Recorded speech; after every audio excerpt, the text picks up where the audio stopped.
I'm really searching for words here.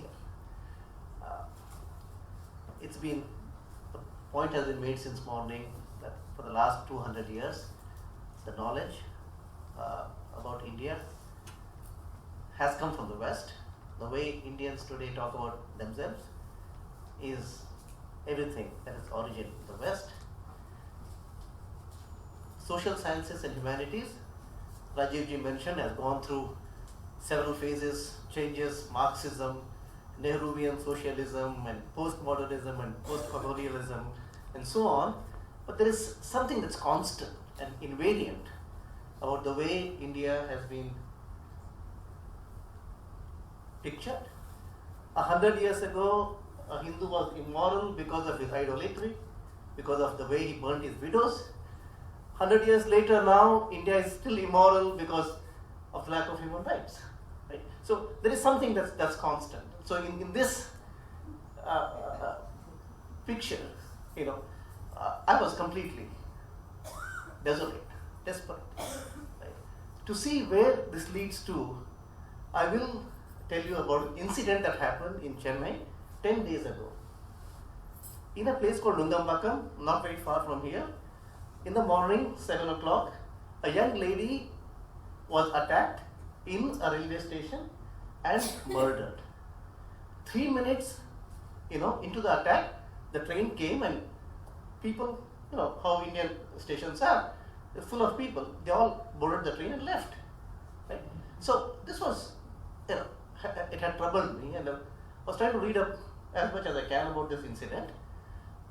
One senior journalist who has worked in the Hindu, Times of India, Indian Express, wrote that she was left to die because she was a Brahmin lady. Nobody could touch her. Right? So this is, to understand what she is writing, we'll have to understand the 200 years of description about our country. Right? So in these times, is there a sense of hope? Right? There are two things that stand out. One is the economic rise of India that's given confidence to many of us. Today, at least in my area, we can talk about Indian problems and Indian solutions by Indians. Whether it will also affect social sciences and humanities, whether it will change JNU, is I don't know. The second thing that has happened is internet. Right? It gave voice to people that could counter this orthodoxy. And that's how I discovered S.N. Balgangadhara, that's how I discovered Rajiv ji, I discovered Madhukishwar. I in fact had circulated her article on Indian language education to my department colleagues in 2003 itself. Right? Many people, Conrad Elst, everybody here. So these two things among the many, the rise of India and the internet, I hope will bring in a difference in the way we look at it. So thank you, Rajiv ji, for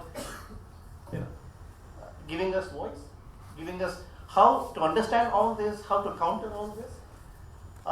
Professor Shah's talk was eloquent. I'm speechless. So thank you, sir. Thank you. I'm meeting Professor Kannan. I should share, he was my Sanskrit teacher, right? Way back 38 years ago. I'm meeting him after 38 years. So thank you, Professor Kannan. Everybody, the speakers who are here, the participants, Professor Gopinath from ISC, an old friend of mine. So several people. So thank you all participants of this. Many people have put together this program. Shalini ji has been working 3 months into the program. She has called me at 10:30 at night when I'm getting ready to sleep, and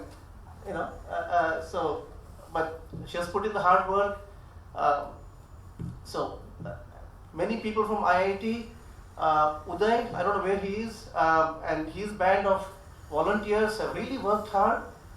Uday told me, when I talked to him last 10 days ago, he said, "Sir, don't talk to me till 17th of June. I asked him, why is this? I'm going to submit my thesis.